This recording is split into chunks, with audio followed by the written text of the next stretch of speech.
La communauté du Pays d'Aix vous présente le MAC du Parc.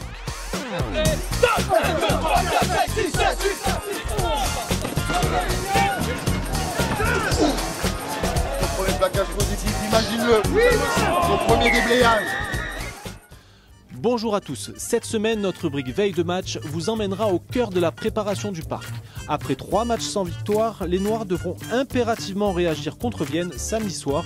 Vous verrez comment les Noirs ont préparé cette rencontre avec Konrad Stolz qui nous a notamment ouvert les portes de sa séance vidéo. On les surnomme les Black Mamba et sont l'atout charme du parc. Elles, ce sont les joueuses féminines du Pays d'Aix Rugby Club. Après un titre de championne de Provence décroché en 2012-2013, elles repartent au combat cette saison avec l'objectif de faire encore mieux.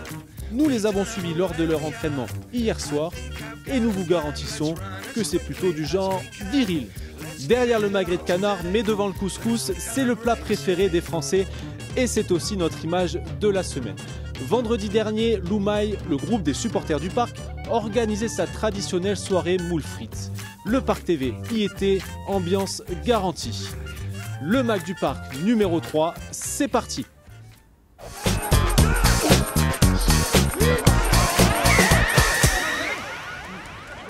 Didier, quel est le secret pour réaliser de bonnes frites?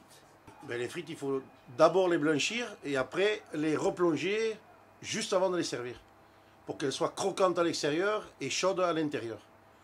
Voilà, il faut les faire en 2 fois. Et par contre pour les moules c'est ça, c'est la manière comme on fait en Belgique, c'est-à-dire que c'est des moules marinières avec un peu de vin blanc et beaucoup de légumes. Tout au fond. Ah, vas-y, passe devant moi, je te suis, vas-y. Voilà, c'est là. Je l'offre au club. Monsieur, ton... Si, il est officiel. L'alcoolo, la vraie. Il faut vraiment de tout pour faire un grand club. Il faut des partenaires, et c'est indéniable, c'est le nerf de la vie, le nerf de la guerre. Mais il faut aussi un petit peu ces moments de convivialité où ce soir, tu as pu le voir, il y a des parents cadets, il y a des dirigeants, il y a des gens extérieurs, il y a plein de monde. Et c'est ça un club. Il faut tout.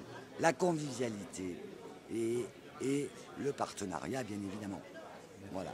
Je rêve de faire un jour une soirée où partenaires et public, supporters, je ne sais pas comment appeler, soient tous réunis. C'est pour le travail que nous avons fait, c'est notre petit réconfort, un petit rosé pour nous réchauffer. Quelle est ta fonction ce soir? Chef frites.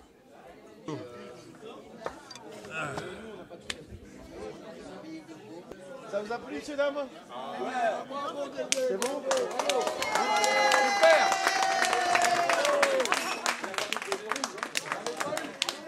Ouais, cool, Aidé. Oui. Je veux bien un petit rosé, ouais. Il n'y a pas de rosé, il y a du blanc. Du blanc, ouais, blanc. C'est un blanc rosé, si tu veux. Pareil. Je vais boire un verre avec mon président préféré. J'en ai qu'un, mais alors j'y tiens. Petit Gauthier. J'y tiens, mon président. 1,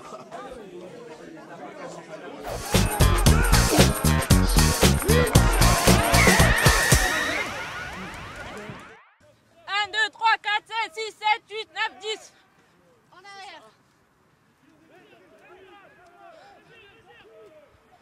On accélère. 1, 2, 3, 4, 5, 6, 7, 8, 9, 10.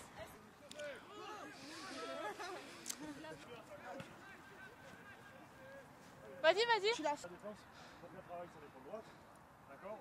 Dès qu'elle touche la balle, tu montes, tu défends sur elle. Fréquence de jambes pour pas te faire avoir. C'est-à-dire que tu... L'urine, il suffit. L'équipe s'appelle les Black Mamba. C'est ça. Question, pourquoi? Pourquoi les Black Mamba? On a réfléchi la première année et le Black Mamba, en fait, c'est un serpent qui est plutôt très venimeux, qui paraît pas mais qui fait très très mal et c'est un peu l'esprit qu'on voulait pour notre équipe. Alors en quelques mots, peux-tu me rappeler comment est née cette équipe?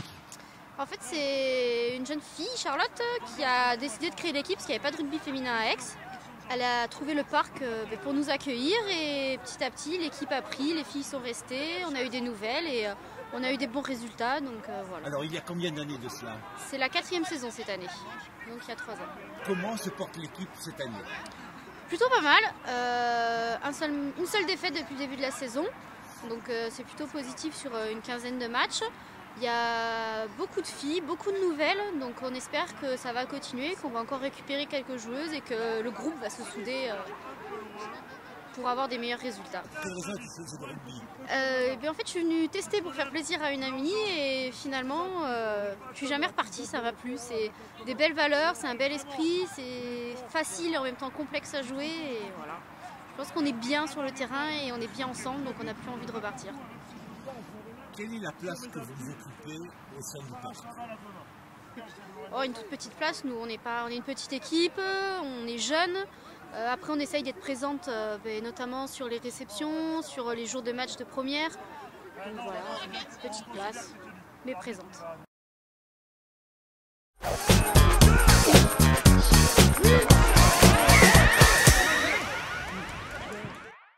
Qu'est-ce qu'on a pu voir dans cette séance vidéo? Qu'est-ce que tu essayes de montrer aux joueurs dans ce genre de séquence? D'abord, on a fait une vidéo avec les avants, quand vous n'étiez pas là, où on rentre vraiment dans les détails en touche, en mêlée, par rapport à ce qu'on fait nous, et de bien et de mauvais, et bien sûr les adversaires. Parce que je pense que la vidéo, c'est un outil qu'il faut utiliser.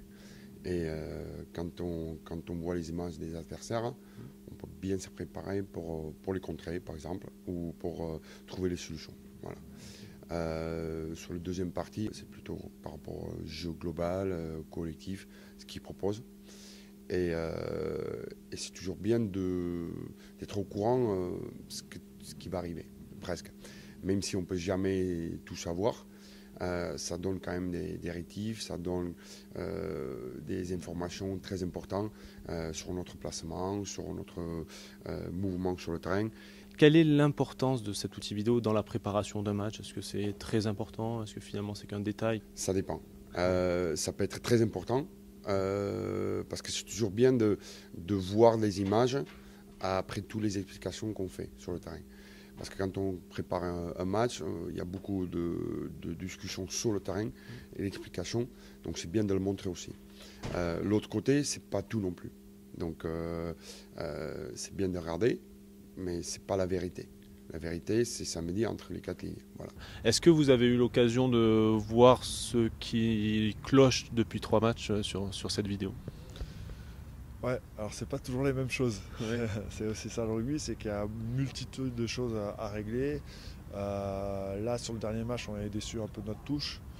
Ouais. Donc on a regardé ce qui n'avait pas fonctionné. On a vu qu'on n'était pas toujours rigoureux dans nos placements, dans nos annonces aussi. Donc là, pour moi, ça me concerne un peu plus.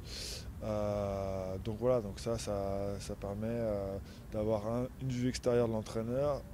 La vidéo, ça nous rappelle qu'effectivement, là, on n'est pas bien placé. Et puis après, avoir un retour du joueur, quoi, parce que il y a un ressenti aussi sur le moment qui n'est pas forcément évident sur la vidéo. C'est quelque part des erreurs stratégiques que commet le parc? Ouais, en partie stratégique, parce que j'ai vraiment l'impression que les gars s'envoient sur le terrain. Je pense qu'on n'a pas encore mesuré quelles étaient vraiment nos forces et aussi nos faiblesses. Et voilà, c'est ce que doit nous apporter les travails à la vidéo. C'est-à-dire, voilà, ça on n'a pas été bon, il faut vraiment qu'on bosse là-dessus. Moi, je suis vraiment confiant pour la suite. Je pense que c'est un groupe aussi qui se découvre. Et ça peut aller qu'aller mieux pour après, quoi. Une dernière question, est-ce que tu as déjà calculé le nombre d'heures de vidéos de rugby que tu regardes par semaine? Ouf. Non, mais c'est beaucoup. Ça peut varier entre, on va dire, 6 heures jusqu'à 20.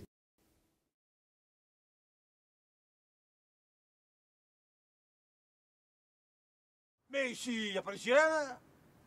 C'est quand même la fin. Hein. Tu n'as pas filmé.